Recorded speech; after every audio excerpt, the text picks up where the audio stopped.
Humiliated Maid begged Alpha King to end her misery, but his revenge left everyone speechless. She walked into the Alpha's throne room covered in blood and ashes, not to plead innocence, but to beg for death. The pack laughed, until the Alpha King stood, and the air itself began to tremble. What happened next turned a humiliated maid into the most feared Luna in werewolf history. Don't scroll, her story isn't just about revenge, it's about rebirth. Subscribe now and get your bonus in the pinned comment. Because what the Alpha does next will shock you. The hall was silent. Too silent. Only the sound of her uneven breaths filled the space. Ragged, trembling, and soaked with defeat. Felicia Dardar knelt in the center of the throne room, her torn maid's dress clinging to her skin. Blood streaked the fabric where her knees had met the cold marble floor too many times. A shaft of moonlight cut across the chamber, catching the silver in the Alpha King's eyes, the only light brave enough to touch him. He didn't move. He didn't speak. He only watched her. The nobles who lined the shadows whispered among themselves. To them, she was already condemned. The cursed servant girl who had outlived her use. The traitor's pup. The accused who dared to breathe the same air as their king. Felicia's hands trembled as she raised her face toward him. There was no hope left in her eyes. Only exhaustion so deep it looked like surrender. Please, her voice cracked. Please, Alpha. Just end it. Her words broke against the walls like glass. The guards shifted uneasily. Even they had seen enough cruelty to recognize the tone of someone who no longer feared death. Alpha King Henry Griffin stood before her, tall, immovable, the shadow of a beast barely contained in human skin. His black leather coat hung open, revealing the mark of the Griffin pack burned into his chest. He was a creature carved from control. Every breath was measured, every flicker of emotion buried behind iron restraint. When he finally spoke, his voice was soft enough to chill the blood. Do you know what you're asking me for? Felicia swallowed hard. Her lips quivered, but she didn't lower her gaze. I'm asking for peace. He took one step forward, and she flinched instinctively. Her body remembered too many blows, too many punishments delivered by men who wore power like armor. The Alpha tilted his head, studying her. Not like a ruler appraising a servant, but like a man standing before a memory he didn't want to face. Peace. The word tasted wrong on his tongue. There was no peace in his world. Not for wolves who ruled, and certainly not for the ones who knelt. Behind him, the council stood in silent satisfaction. To them, this was justice. The poor maid who dirtied Luna's tableware is now accused of poisoning her. A convenient scapegoat. An easy way to erase suspicion. Henry's gaze slid briefly toward them, and in that moment, something flickered, a quiet knowing. He already understood. Her humiliation wasn't fate, it was crafted. Her pain wasn't a coincidence, it was bait. But they didn't know that he knew. Speak, he ordered quietly, eyes never leaving her face. Why would you do such a thing? Why would you poison the woman who fed you? Felicia's breath hitched. I didn't, she whispered, her voice hoarse, almost gone. I swear on the moon, my Alpha, I didn't. Laughter rippled through the council. One of the elders sneered. She lies even now. Her kind always does. Another spat at the floor near her knees. A servant's daughter born to destroy kings. The prophecy repeats itself. Henry said nothing. He let them talk. But beneath his calm, his wolf stirred. He had seen her eyes before, long ago, in another war, in another lifetime, when a woman with that same gaze had stood between him and death, her body shielding him from a blade meant to pierce his heart. Lady Marin Dardar, Felicia's mother. He had buried her with his own hands, and now, before him, knelt her daughter, beaten, broken, begging for death in the same castle her mother once ruled beside him. The moonlight quivered across his face. The air thickened with something unseen. The pulse of power pressing against every heart in the room.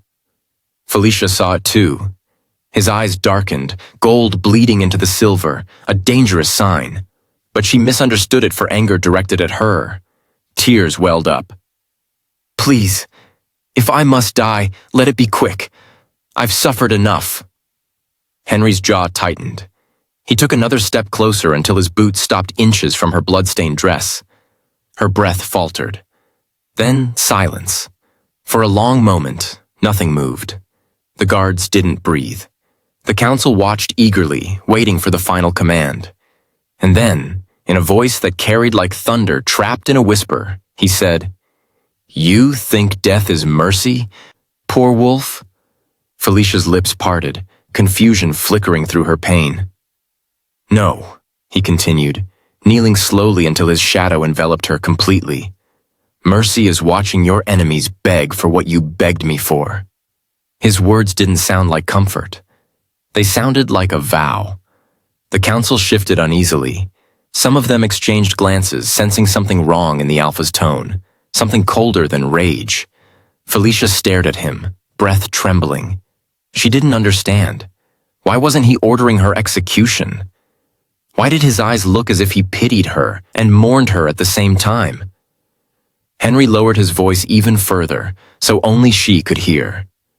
"They took everything from you," he murmured. "But they made one mistake." Her heart pounded as he leaned closer. "They forgot who I owe my life to." Before she could speak, he stood again, towering, unreadable, terrifying in his stillness. His voice cut through the silence. "Enough," he commanded. "The girl will remain under my protection until further notice." Gasps filled the room. The council protested immediately. "Alpha, she's guilty. She must be punished. She carries cursed blood." Henry's roar silenced them all. It wasn't human. It was the sound of a beast announcing judgment. The walls trembled, and the torches flickered violently. He turned toward them, his expression dark and deliberate. "Justice will be served," he said slowly. "And when it is, the guilty will beg for the mercy she just asked me for." No one dared respond. Even the guards averted their eyes. Felicia stayed frozen on her knees, heart pounding in disbelief. Protection? Why would the Alpha King, the same man rumored to have executed traitors with his bare hands, spare her? He glanced back once, his gaze softening, just for a heartbeat. Then, without another word, he turned and walked away, his footsteps echoing like thunder fading down a long corridor. The nobles whispered. The guards hesitated. Felicia remained where she was, trembling, not from fear, but from something new. Something she hadn't felt in years. Hope. The moonlight flickered once more across the stone floor, glowing brighter now, as if the heavens themselves had heard the vow that had just been spoken. And in that silence, as the door to the throne room closed behind the Alpha King, a new story began. One written in vengeance and redemption. But before the world burned for her, it had already tried to bury her alive. Subscribe for daily werewolf romance stories with strong heroines, fated mates, and epic plot twists. Comment where you are watching from and grab your bonus in the pinned comment. Once, long before the bruises and the whispers, Felicia Dardar had been known by another name, the Moon's Daughter. Her laughter used to echo in the marble halls of the Griffin stronghold, hand in hand with the Alpha Prince she once called brother. Her mother, Lady Marin Dardar, had been the pride of the royal court, a fierce strategist and healer, loved even by the Moon priestesses. Until the day everything ended in blood. Lady Marin died shielding the Alpha King during the Eastern War. Her final act of loyalty twisted into treason when the council found letters they themselves had forged. They claimed she'd betrayed the Griffin line to the enemy. Felicia was 12 when she watched her mother's execution. The gallows had been draped in silver chains. The sky rained ash. She remembered the Alpha King, Henry's father, giving the order with ice in his tone. She remembered Henry's eyes, wide and burning, held by his father's grip as he tried to step forward. That was the last kindness she'd ever known. They stripped her family's crest from the walls, burned their estate to the ground, and sent Felicia into the palace as a servant. So she may learn obedience, they said. Years passed. Obedience turned to endurance. Endurance turned to silence. She scrubbed floors that used to shine with her mother's reflection. She carried trays for the nobles who once toasted her name. And each time she stumbled, they called her traitor's pup. There were nights she slept in the laundry hall, her hands blistered from work, dreaming of the sound of her mother's voice. Low, warm, and always whispering, "The moon remembers what men forget." But the moon had turned its face from her, until the night the poison was poured. Luna's death was swift, cruel. Her body collapsed during the full moon feast, chalice slipping from her hands. The next morning, Felicia's name echoed through the halls like a curse. A vial was found beneath her cot, placed there by trembling hands that were not her own. The council didn't hesitate. "The traitor's blood runs wild again," one spat. "This maid must be put down before she finishes what her mother started."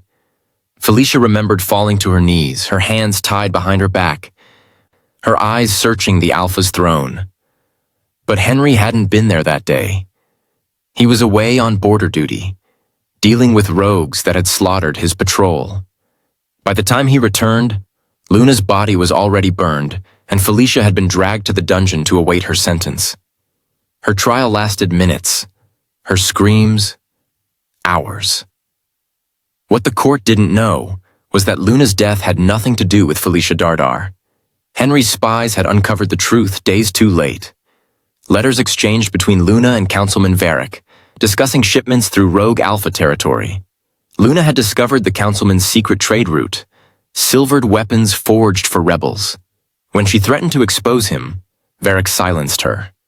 The poison came from his own supply, one that only the council chambers had access to.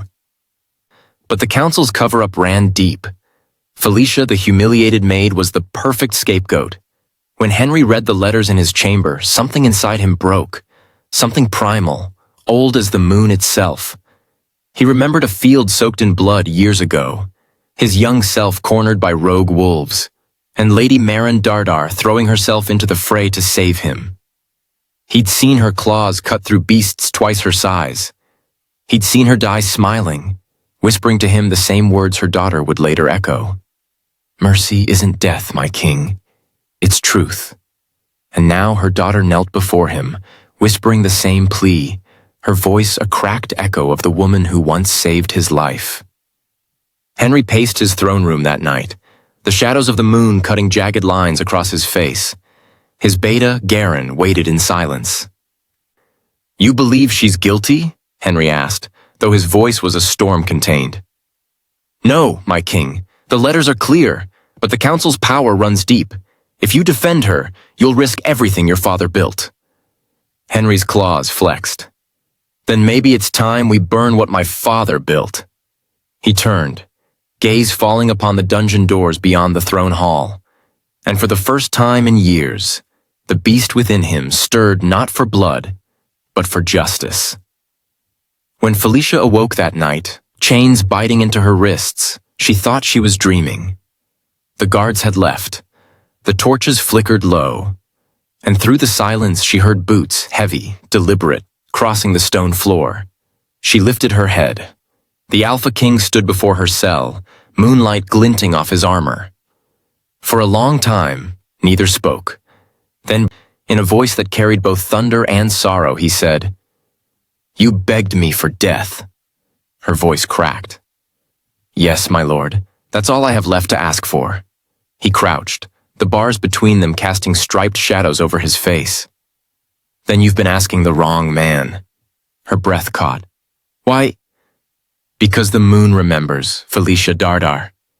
Her mother's name, spoken by him, it hit her like a blow. Her knees gave out, tears burning down her cheeks. He unlocked the cell himself. The creak of iron echoed like judgment. Henry stepped inside, his hand brushing against her chin, forcing her to look up. "You think death is mercy, little wolf?" His voice dropped to a low growl. "No, mercy is watching your enemies beg for what you begged me for." Her lips trembled. "You believe me?" His eyes, at silver and burning, met hers. "I remember your mother." And in that single sentence, every chain that held her spirit broke. That night, The fortress slept, unaware that fate had shifted. The maid the world tried to erase had been claimed, not as a servant, but as a storm. And the Alpha who once served silence had whispered a vow to the moon itself. The maid begged for death, but the Alpha swore on the moon to give her justice instead. The torches flickered out as if bowing to the darkness that had just awakened. The next dawn rose gray and hollow, the kind of morning that felt like the world was holding its breath. Drums echoed through the fortress, slow and cold, the sound of judgment. Felicia walked between two guards through the corridor that led to the great hall.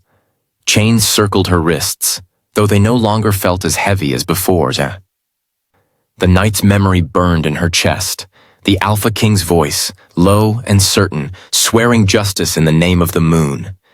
The great doors opened. Every noble, every soldier, every whispering servant filled the marble chamber. The air reeked of perfume and fear. At the throne's center stood Henry Griffin, the Alpha King, his presence colder than steel, yet blazing with something that made the whole hall tremble. The council sat beside him, draped in silver robes, the very picture of arrogance. Councilman Varric smirked when Felicia entered. "There she is," he drawled, "the traitor's child. Shall we end this farce, my king?" But Henry didn't answer. He only lifted his gaze to her, a gaze that struck harder than any chain. "Bring her forward," he said. Felicia knelt before him, moonlight streaming through the stained glass above. The trial began. Varric's voice carried first, smooth as oil. "The evidence stands. The maid poisoned our Luna. Her lineage is cursed, her mother a traitor. The moon's justice demands her end." Murmurs rippled through the hall, the same laughter, the same whispers that had haunted her for years. Felicia bowed her head, waiting for the blow she once begged for. But then, a sound shattered the air, a heavy thud. Henry had slammed his hand against the throne's armrest, the sound echoing like thunder. His eyes, silver with fury, locked on the council. Enough. The hall froze. Even the wind seemed to stop at his command. Henry rose from his throne, a scroll in his hand, old parchment sealed with crimson wax and the royal crest. He broke it open. "Before dawn," he said, his voice carrying like a blade, "my spies returned from the eastern border. They found letters hidden in Luna's chamber, letters written by you, Varric." The councilman stiffened. Henry's tone deepened. "In them, you promised weapons to rogue alphas in exchange for silver. You feared discovery, and when Luna found out..." He held up another letter, its edges blackened by flame. "You silenced her." Gasps filled the hall. The nobles' masks cracked. Henry descended the steps, each movement deliberate, deadly calm. "You framed a servant," he said, "a child of the woman who once saved my life. You used her pain as your shield." Varric stumbled to his feet, voice trembling. "My king, these lies." But Henry's claws unsheathed in a blur. The parchment struck Varric's chest, the royal seal glowing faintly under the moonlight. "Lies sealed in your own blood, councilman. The same crest that marked your betrayal." The room erupted. Guards surged forward. "Unchain her," Henry commanded. The guards hesitated. He turned on them, voice dark as thunder. "Now!" Chains fell. The clatter echoed like a bell tolling for the dead. Felicia lifted her wrists, free for the first time in years. Henry turned to the crowd. "You called her cursed, you called her unworthy, but it is your greed that has damned this pack." The hall trembled with his roar. "From this moment," Henry said, "the council is dissolved. Every man who raises false judgments against her will answer to the moon." Guards dragged Varric and his conspirators to the center of the hall. The nobles who once mocked Felicia now cowered in silence. Henry stood above them. "Kneel before the one you condemned." Varric spat, shaking with fear. "She's nothing." The Alpha's growl cut through his words. His power rolled like thunder. One by one, the councilmen fell to their knees, forced down by the weight of his command. Felicia watched in disbelief. Her heart pounded in her chest, torn between vengeance and awe. Henry looked at her, not as king to servant, but as judge to witness. "You asked for death," he said softly, "but today you will see justice." He stepped back, giving her space. The entire court waited for her to speak. Felicia's voice trembled, but it carried. "You called me a traitor. You laughed as I begged. But the moon has seen your hearts. She knows whose hands are truly stained."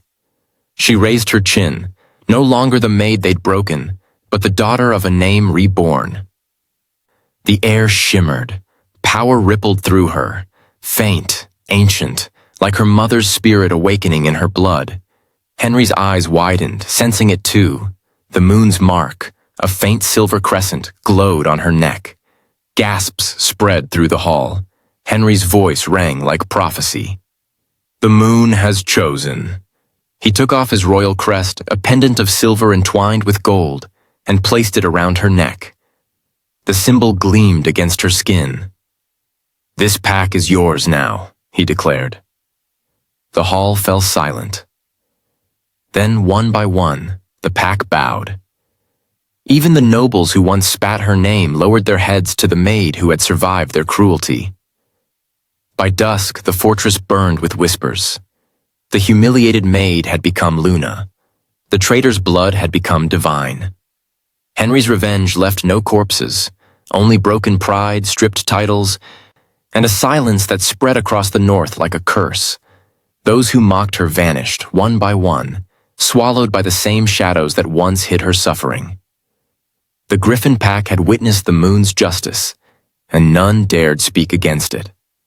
Felicia stood on the balcony that night, wind lifting her hair, the moonlight painting her in silver. Henry joined her quietly, his presence a storm subdued. "You could have killed them," she murmured. "I did," he said, eyes on the horizon, "just not the way they expected." She turned to him, the man she had once feared, now the only one who had ever listened. "And me? What do I become now?" Henry's gaze softened, a rare warmth cutting through the cold. "You become what they never saw, the moon reborn, my Luna." The wind carried his words like a vow. She begged him to end her life, but instead, he ended everything that destroyed it. His revenge didn't spill blood, it rewrote destiny, and from her tears rose a queen the world would never forget. Subscribe for daily werewolf romance stories with strong heroines, fated mates, and epic plot twists. Comment your favorite part of Felicia and Henry's story and grab your bonus in the pinned comment.